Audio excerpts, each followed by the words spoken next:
નમસ્કાર 7 news and વ્યૂઝમાં આપનું સ્વાગત છે. હું છું દિલીપ ગોહિલ. યુદ્ધ એ જ કલ્યાણ એવો એક સૂત્ર બોલવાનો સમય આવ્યો છે, કારણ કે ફરી એકવાર કાશ્મીરમાં સરહદે પાકિસ્તાને જે બર્બરતા આચરી છે એનો જવાબ કઈ રીતે આપવો એ સવાલ છે.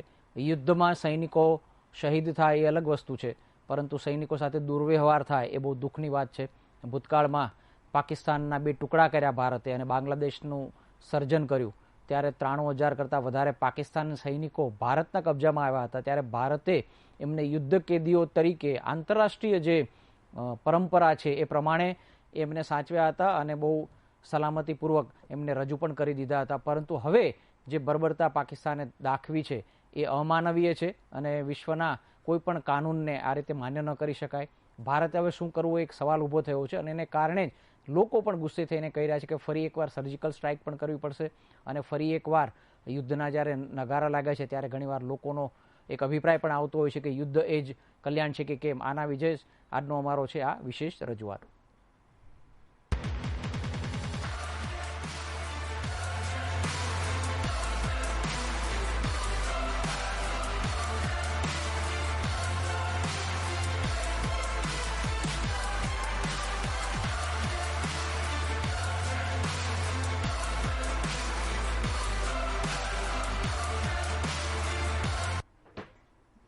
પાકિસ્તાન વારે વાર એલઓસી પાર કરીને જે હુમલા કરે છે અને સૈનિકોની સાથે એની શહીદો કરે છે. પૂંછનો જે કૃષ્ણા ઘાટી સેક્ટર છે ત્યાં ફરી એકવાર ભારતીય સેના પર એમણે જે હુમલો કર્યો અને એટલું જ નહીં, જવાનોના જે મૃતદેહ હતા એની બહુ ખરાબ રીતે જેને કહેવાય કે અત્યાચાર કરવામાં આવ્યા હોય એ પ્રકારનો આ મૃતદેહ મળ્યા હતા. એને જમ્મુમાં લઈ આવવામાં આવ્યા છે. જે જવાન શહીદ થયો બીએસએફનો જે જવાન, એમની એક જવાન દીકરી હતી. સ્વાભાવિક છે કે પિતાની શહીદીને કારણે નારાજ થયેલી દીકરીએ રોષ સાથે કહ્યું કે 50 પાકિસ્તાની સૈનિકોના માથા વાઢી લેવા જોઈએ. ત્યારે સવાલ એક થાય છે કે પૂંછ સેક્ટરમાં જે કંઈ બન્યું અને પાકિસ્તાન વિરુદ્ધ જે સૂત્રોચ્ચારો થયા અને પાકિસ્તાન વિરુદ્ધ જે દેશમાં એક રોષ ફેલાયો છે ત્યારે શું કરવું જોઈએ. બીજી બાજુ ભારત ખાતેના જે પાકિસ્તાનના રાજદૂત છે અબ્દુલ બાસિતે, એ આ વિશે કંઈ કહેવા નથી માગતા અને પાકિસ્તાનમાંથી એવો ખુલાસો કરવામાં આવ્યો છે કે આ મુદ્દે અમારે કંઈ કહેવું નથી અને અમે આ માટે જવાબદાર નથી. પાકિસ્તાને 2 ભારતીય જવાનોના દેહ સાથે આચરી બર્બરતા. 2 બીએસએફના જવાનો પર હુમલો. પાકની જાળમાં ફસાયા ભારતીય જવાન. આર્મીએ પાકના 7 સૈનિક કર્યા ઠાર, 2 સૈન્ય ચોકી તબાહ. પાકિસ્તાન આર્મીની એક ટીમ સોમવારે એલઓસી પાર કરીને ભારતીય વિસ્તારમાં 250 મીટર અંદર સુધી આવી ગઈ. તેમની બોર્ડર એક્શન ટીમે આર્મી બીએસએફના જવાનો પર હુમલો કર્યો. હુમલામાં શહીદ આપણા 2 જવાનોના શવ સાથે બર્બરતા કરવામાં આવી. આ તે જવાનો હતા જેઓ પેટ્રોલિંગના સમયે પોતાના બાકી સાથીઓથી પાછળ રહી ગયા હતા. પીએટીએ ઘાત લગાવીને તેમની પર હુમલો કર્યો, જેમાં બંને જવાન શહીદ થયા. પાકિસ્તાની જવાનોના પાર્થિવ દેહ સાથે બર્બરતાપૂર્વક વ્યવહાર કર્યો છે. આ ઘટનાને લઈને વડાપ્રધાન કાર્યાલય અને રાષ્ટ્રીય સુરક્ષા સલાહકારને માહિતગાર કરવામાં આવ્યો છે.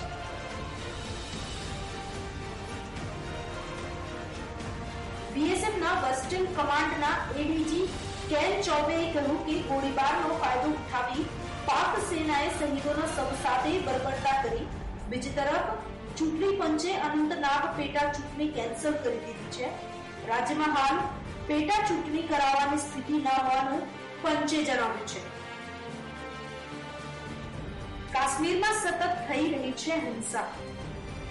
એક જ મહિનામાં 7 વખત યુદ્ધ વિરામનો ભંગ. વધુ એક સર્જિકલ સ્ટ્રાઇકની માંગ. પાકિસ્તાની સૈન્યએ એપ્રિલ મહિનામાં 7 વખત યુદ્ધ વિરામનો ભંગ કર્યો હતો. અગાઉ 9 એપ્રિલે શ્રીનગર પેટા ચૂંટણી દરમિયાન થયેલી હિંસામાં 8 લોકોના મોત થયા હતા. તો 19 એપ્રિલે પૂંછ સેક્ટરમાં યુદ્ધ વિરામ ભંગ કરીને ગોળીબાર કર્યો હતો. જ્યારે 17 એપ્રિલે નવસેરામાં ભારતીય ચોકીઓ પર મોર્ટાર હુમલો કર્યો હતો. આ તરફ પુલવામામાં સ્કૂલમાં આર્મીની કાર્યવાહી દરમિયાન સ્ટુડન્ટ્સે જવાનો પર પથ્થરમારો કર્યો હતો. પાકિસ્તાનની આ હરકત બાદ દેશમાં વધુ એક વખત સર્જિકલ સ્ટ્રાઇકની માંગ ઉઠી છે. પૂર્વ આર્મી ઓફિસરોથી લઈ તમામ સંગઠનોના લોકોએ મોદી સરકારને સર્જિકલ સ્ટ્રાઇક કરી પાકિસ્તાનને કરારો જવાબ આપવાની માંગ કરી છે. તો સરકારે પણ સેનાને ફ્રી હેન્ડ આપ્યા છે. સેનાધ્યક્ષ જનરલ બિપિન રાવત સ્થિતિનો તાગ મેળવવા શ્રીનગરમાં છે. સેનાને પાકિસ્તાનની હરકતનો જવાબ આપવા સરકારે ફ્રી હેન્ડ આપી હોવાનું કહેવામાં આવી રહ્યું છે. Bureau report 7 news and views. Pakistan ગોળીબાર કરે સરહદે, તોપમારો કરે, નિયમોનો ભંગ કરે એ નવી વસ્તુ નથી. ભાંગફોડિયા લોકોને દેશમાં ઘૂસવાનો ચાન્સ મળે એટલા માટે તોપમારો કરે અને એ વખતે ભાંગફોડિયા આતંકવાદીઓ દેશમાં ઘૂસી જાય. પરંતુ હવે જે ઘટના બની છે, એક સૈનિક શહીદ થયા પછી એમના શરીર સાથે અથવા તો એમને કહેવાય કે અત્યાચાર દ્વારા જે એને વિકૃત કરી દેવામાં આવ્યો, આજે એક વિકૃતિ છે, એને કારણે લોકો બહુ મૂંઝાયા છે. કારણ કે આ કયા પ્રકારની બર્બરતા છે એ પ્રકારનો સવાલ થાય છે. આપણે ભૂતકાળમાં જોયું કે ભારતે બાંગ્લાદેશ વખતના યુદ્ધની સ્થિતિ યાદ કરીએ તો એના સૈનિકો આપણે સોંપી દીધા હતા અને યુદ્ધમાં પણ એક આંતરરાષ્ટ્રીય નિયમ છે કે યુદ્ધ કેદીઓ સાથે કેવો વ્યવહાર કરવો. પાકિસ્તાન જે કરે બહુ ખરાબ કર્યો છે. 2 ગેસ્ટ આપણી સાથે જોડાયા છે. આ મુદ્દે જ આજે ચર્ચા કરવી છે કે પાકિસ્તાનની આજે બર્બરતા છે એનું શું કરવું. જયવંત પંડ્યા છે, રાજકીય વિશ્લેષક, વરિષ્ઠ પત્રકાર છે, અને સુરક્ષા બાબતના નિષ્ણાત પ્રોફેસર અક્ષત મહેતા પણ આપણી સાથે જોડાયા છે. બંનેનું ખૂબ ખૂબ સ્વાગત. જયવંત, જે રીતે જોયું કે પાકિસ્તાન જે કંઈ કરે છે એની નવાઈ નથી, કારણ કે સરહદે એમણે જે અડપલા કરવા છે એ સતત કરતું રહે છે. પણ આ પહેલી વાર નથી બન્યું. અગાઉ પણ ભારતીય સૈનિકોના માથા વાળી નાખ્યા હોય કે એમની સાથે શારીરિક અત્યાચાર કર્યા હોય, ક્રૂરતા આચરી હોય, એ આવું વારે વારે થતું રહે છે. એની પાછળ પાકિસ્તાનના મનમાં શું છે? આ કયા પ્રકારની એમની માનસિકતા છે? એટલે આમાં આપણે બહુ કાશ્મીરનો મુદ્દો એવો છે કે જટિલ છે અને એને અડધી કલાકમાં સમજવો બહુ અઘરો છે. પરંતુ એમ છતાંય આપણે ટૂંકમાં વાત કરીએ કે 1947માં આપણો દેશ આઝાદ થયો અને પાકિસ્તાન પણ આઝાદ થયું. એ સમયથી જ આ યુદ્ધના બીજ રોપાઈ ગયા હતા કાશ્મીર બાબતે, અને ઓક્ટોબર 1947માં એમણે હુમલો કરી દીધો હતો એને કાબિલા લોકોને આગળ કરીને. એટલે એ ત્યારથી જ ત્રાસવાદની શરૂઆત હતી. 1970માં અલ ફતેહ નામનું સંગઠન રચાણું હતું અને જિયાઉલ હકના સમયમાં, કારણ કે એ લોકોને ખબર પડી ગઈ હતી કે ડાયરેક્ટ જે કહેવાય કે યુદ્ધમાં એ નહીં જીતી શકે, એટલે પરોક્ષ યુદ્ધ એટલે જે પ્રોક્સી વોર એમાં એ લોકો લાગી ગયા. એટલે આપણે એને એક તો પહેલા તો આ ત્રાસવાદને એક યુદ્ધ જ માની લેવું પડે અને યુદ્ધમાં બંને પક્ષે ખુવારી થવાની શક્યતા રહે.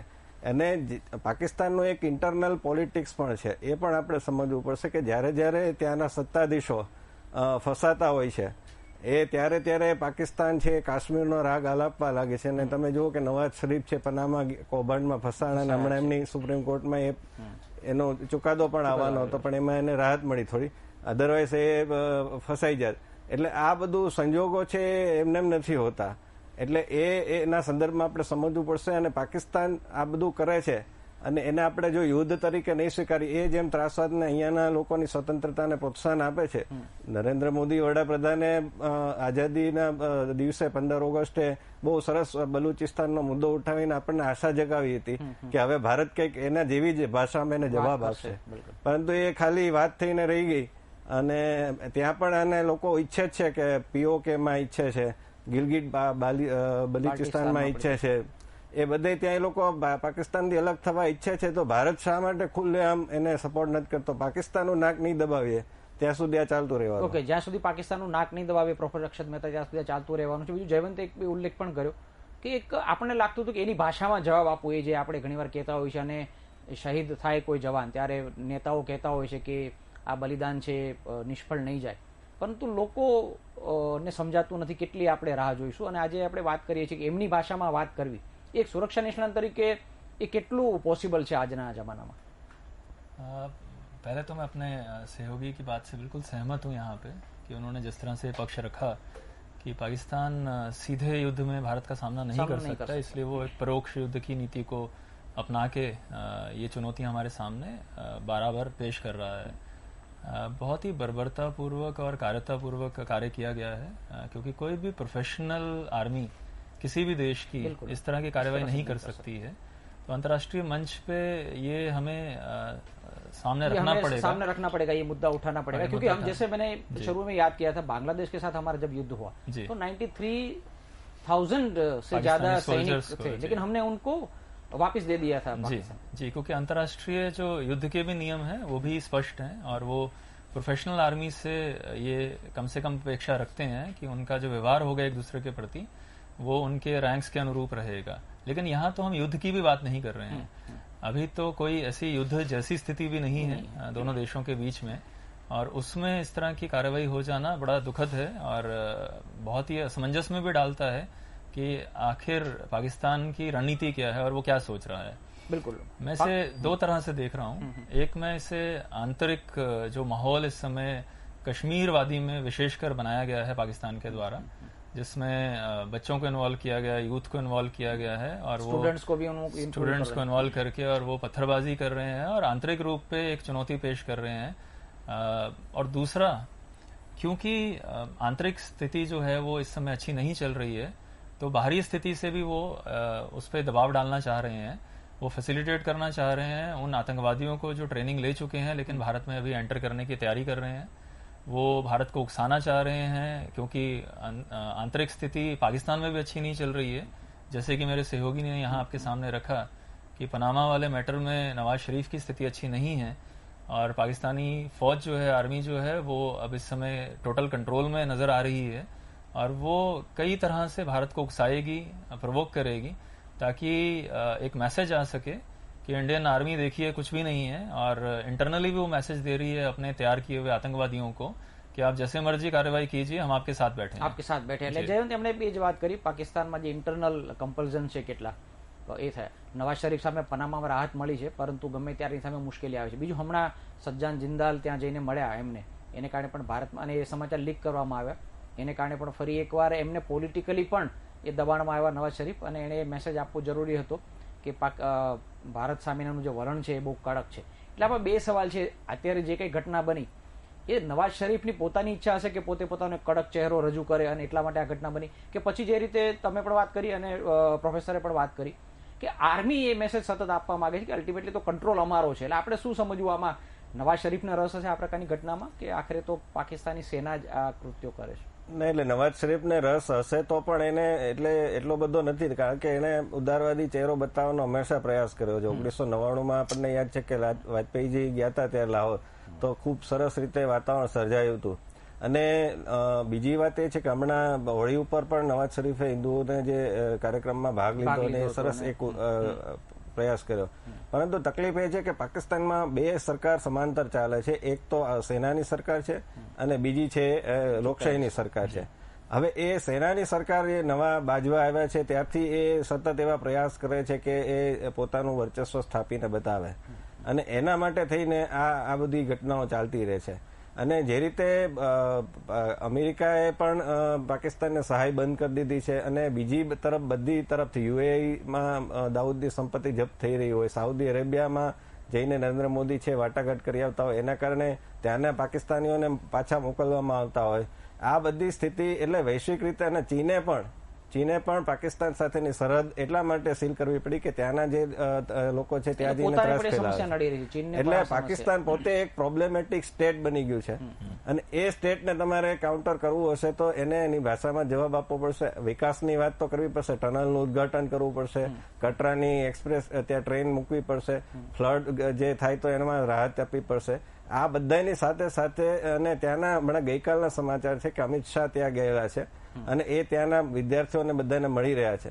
હવે એ વિદ્યાર્થીઓ પોતે એમ કે છે કે આ જે પથ્થરબાજો છે એને તમે કડક ભાષામાં જવાબ આપો, એની સામે ઝૂકતા નહીં, નહીતર એને નોકરી નહીં આપતા, નહીતર આમાં ખોટો સંદેશ જશે કે પથ્થર મારીને નોકરી મેળવી શકાય। એટલે એ પણ ઈચ્છે છે કે અમારી ભણતર થાય। અને ત્યાં હમણાં થોડા દિવસ પહેલા સેનાએ બારામુલ્લામાં ડિગ્રી કોલેજમાં એક કાર્યક્રમ કર્યો હતો અને એમાં 13 કંપનીઓએ ભાગ લઈને જોબ પ્લેસમેન્ટ આપ્યું હતું। એટલે એક તરફ આ વિકાસની વાત કરવી પડશે, એક તરફ ત્યાંના લોકોને રોજગારી આપવી પડશે, અને બીજી તરફ આ પથ્થરબાજોને અત્યારે આ અલગાવવાદીઓ સાથે વાત કરવાનો બિલકુલ સમય નથી। કેટલાક ઉદારવાદીઓ વાત કરે છે કે તમે એમની સાથે વાત કરો, વાજપેયીની નીતિ અપનાવો, પણ એ બિલકુલ જરૂર નથી। હું તો ત્યાં સુધી કહું છું કે નહેરુજીમાં એ હિંમત હતી કે શેખ અબ્દુલ્લાને એમણે જેલમાં પૂરી દીધો હતો, તો નરેન્દ્ર મોદીએ સૌથી પહેલા તો ફારૂક અબ્દુલ્લાને જેલમાં પૂરવા જોઈએ, કારણ કે સતત રોજ એ જ્યારથી સત્તામાંથી ગયા છે ત્યારે ઉશ્કેરણીજનક આપે છે અને દેશ વિરોધી આપે છે. એટલે એ છે ગિલાની છે, બધા એમને જેલમાં પૂરી દો અને બધું બંધ કરી દો. સહાય જે મળે છે એમને, જે એમને રાજદ્વારી બધા મળે છે, પાકિસ્તાનના વિઝા, એ બધું બંધ કરી દો. ઓકે, કડક બે રીતે કડક થવાની જરૂર છે પ્રોફેસર સાહેબ. એક તો કાશ્મીરમાં જે લોકો બી ગડબડ કરવા માંગતા હોય એને આપણે કડક ભાષામાં આપવું પડે, અને બીજું કેટલાક નિવેદન એવા પણ આવે કે એકવાર આપણે સર્જિકલ સ્ટ્રાઇક કરી તો સર્જિકલ સ્ટ્રાઇક 2 કરવાનો પણ સમય આવશે. યુદ્ધની કદાચ લોકો લાગણીમાં આવીને યુદ્ધની વાત કરતા હોય છે, પણ એ કદાચ આપણે એને બહુ વાસ્તવિક ન માનીએ તો સર્જિકલ સ્ટ્રાઇક જેવા પગલા ભારત સરકાર લઈ શકે છે. जी, बॉर्डर एक्शन टीम जो पाकिस्तान की ये कार्रवाई करके गई है, इसके खिलाफ सख्त से सख्त कार्रवाई तो आवश्यक है ही है, और वो कार्रवाइयाँ क्या क्या हो सकती हैं इस पे विचार अवश्य ही चल भी रहा होगा इस समय कैबिनेट के द्वारा भी. पहला तो सर्जिकल स्ट्राइक एक लोकलाइज्ड एरिया में कुछ समय के लिए अच्छे रिजल्ट्स देता है, और हमने पास्ट में भी देखा कि उसका थोड़े समय के लिए असर रहा. शायद अब समय आ गया है कि सर्जिकल स्ट्राइक्स और की जाएं, लेकिन सर्जिकल स्ट्राइक्स में बहुत ही आवश्यक होता है कि સિક્રેસી મેન્ટેન્ડ રહે और उसके टाइमिंग्स इस तरह से कभी भी લાસ્ટ ટાઈમ જે થયું હતું એવો વિવાદ ન થાય, અને એક લશ્કરી ઓપરેશન છે એને એક જુદી રીતે ટ્રીટ કરવું જોઈએ. અને એક માહિતી આપી દો આગળ સવા કરતા પહેલા કે કેટલીક ચોકીઓ ઉપર ભારતે ઓલરેડી કેટલાક હુમલો કર્યો, અને मैं ये आप जो बता रहे हो वो भी सही है कि वो सेना अपने हिसाब से करे. हाँ, वो मुद्दा ये है कि ये बिल्कुल उनके द्वारा चुने हुए समय के अनुसार हम ना रिएक्ट करें. चॉइस हमारी होनी चाहिए, जगह हमारी होनी चाहिए, तैयारी हमारी होनी चाहिए. अगर हम प्रोवोकेशन में आके अभी रिएक्ट करते हैं तो वो भी तैयार रहेंगे वहां से भागने के लिए, और नुकसान हम कम उनको इन्फ्लिक्ट कर पाएंगे. तो रिएक्शन जरूर होना चाहिए सर्जिकल स्ट्राइक, लेकिन थोड़ा सोच के. एक दूसरी चीज ये है कि बॉर्डर जो है वो अभी और स्ट्रांगली हमें एनफोर्स करना पड़ेगा, क्योंकि ये एक्टिविटी जो हुई है वो भारतीय सीमा क्षेत्र के अंदर हुई है. तो ये हमें जिस तरह से हम पेट्रोलिंग कर रहे हैं उसके ऊपर एक प्रश्न लगाता है, क्योंकि ये पहली बार घटना नहीं घटित हुई है. एक पूरी सीरीज है जिसमें हम देख रहे हैं कि भारतीय फौजियों के साथ इस तरह के दुष्कर्म किए गए हैं. तो ये एक बड़ा स्ट्रांग मैसेज उस एरिया विशेष में जाना चाहिए जहां से बॉर्डर एक्शन टीम एंटर करती है. उन चौकियों पे वहां से आने वाले फौजियों के लिए जो अक्रॉस द बॉर्डर हैं, हमें एक स्ट्रांग डिसाइसिव एक्शन तुरंत दिखा देना चाहिए, जिससे उन्हें ये मैसेज आए कि कोई भी कभी भी एंटर करेगा इंडियन स्पेस में तो उसके खिलाफ इस तरह की सख्त કાર્યવાહી की जाएगी. બિલકુલ, એક મેસેજ જયવંત આપવાની જરૂર છે. અને બીજું જે પોલિટિકલ મેસેજ ઘણીવાર આપણે થાય છે કે ક્યારેક દુઃખ પણ થતું હોય છે કે આવા કિસ્સા બને ત્યારે એક તરફ લોકોની એક લાગણી પણ હોય છે, અને જે રીતે જવાનની દીકરી બોલી આપણે સમજી શકીએ છીએ, એમણે પિતા ગુમાવ્યો છે ત્યારે રોષમાં આવીને એવું ચોક્કસ બોલે કે આપણે આ બદલો લેવો, પણ બહુ સ્ટ્રેટેજિકલી બદલો લેવો પડે, અને પ્રોફેશનલ આર્મી છે આપણી, એમના ઉપર આ વસ્તુ આપણે છોડવી જોઈએ. રાજકારણની જે વાત કરી કે ભૂતકાળમાં જયારે સર્જિકલ સ્ટ્રાઇક થયું ત્યારે એના પણ વિવાદો થયા, તો કમસે કમ જેમાં આપણે એટલી તો અપેક્ષા રાખી શકીએ કે આ એક એવો મુદ્દો છે દેશની સુરક્ષાનો કે એને કદાચ એમાંથી તો કમસે કમ રાજકારણ દૂર રાખવામાં આવે, અને એની જવાબદારી વિપક્ષ ઉપરાંત સરકારની પણ છે. સરકાર પણ એનો લાભ લેવાની કોશિશ ન કરે, કારણ કે જયારે લાભ લેવાની કોશિશ કરે ત્યારે વિપક્ષને પ્રહાર કરવાની તક મળે છે. એમાં આપણે શું કરવું જોઈએ જયવંત? ના, એમાં એટલે પહેલી વાત તો એ છે કે કોઈ પણ દેશની વાત હોય, આવી સુરક્ષાને લગતી વાત હોય, ત્યારે સમગ્ર દેશ, રાજકીય પક્ષ, શાસક પક્ષ હોય કે વિપક્ષ હોય, એ બધા એક સૂરમાં વ્યક્ત કરવી જોઈએ. જયારે આપણે 1971 નું યુદ્ધ હતું તો અટલ બિહારી વાજપેયીએ ઇન્દિરા ગાંધીને દુર્ગા કીધા હતા. હવે સર્જિકલ સ્ટ્રાઇક વખતે તમે પુરાવા માંગો કે ખૂન કી દલાલી આવા શબ્દો વાપરો તો એ પણ ખોટું છે. તો બીજી તરફ એના જે જશ લેવાના પ્રયત્નો થાય એ પણ ખોટા છે. એ આખું એક વાત કે ભાઈ સેના જાહેર કરી દે અને પછી વાત પૂરી થઈ જાય, એનો તમે લોકો જે કે એનું અર્થઘટન કરવું એ કરે, પરંતુ એનું પોલિટિકલ નિવેદન ન આવવું જોઈએ. અને બીજી વાત એ છે કે આ વખતે પણ વિપક્ષોને એ એક થશે એવું મને કારગિલ વખતે પણ મને આપણે ધ્યાનમાં છે કે કારગિલ વખતે વિપક્ષો છે એ થોડી ભૂમિકા ખરાબ ભજવી હતી. તો આ વખતે કમસે કમ એ થાય વધારે સારું પડે. અને બીજી વાત એ છે કે ત્યાં આપણે અત્યારે પરિસ્થિતિ એવી છે કે 2016 બુરહાન વાનીના મૃત્યુ પછી આખી ઘટના ત્યાં લો એન્ડ ઓર્ડરની જે સ્થિતિ બગડી ગઈ છે. એટલે એક તો શાળાઓ બંધ છે, શાળાઓને સળગાવી દેવામાં આવે છે. એટલે સરકાર મને લાગે છે કે આ નિષ્ફળ રહી છે, બે સંયુક્ત સરકાર છે, તો એને હટાવી અને નરેન્દ્ર મોદી છે એને મને લાગે છે કે જગમોહનને ત્યાં રાજ્યપાલ તરીકે નિમવા જોઈએ, જે પોતે આટલા અનુભવી રહી ચૂક્યા છે ને એમણે સારું કામ કરેલું છે. એનું પુસ્તક પણ છે my frozen years, turbulence years in Kashmir.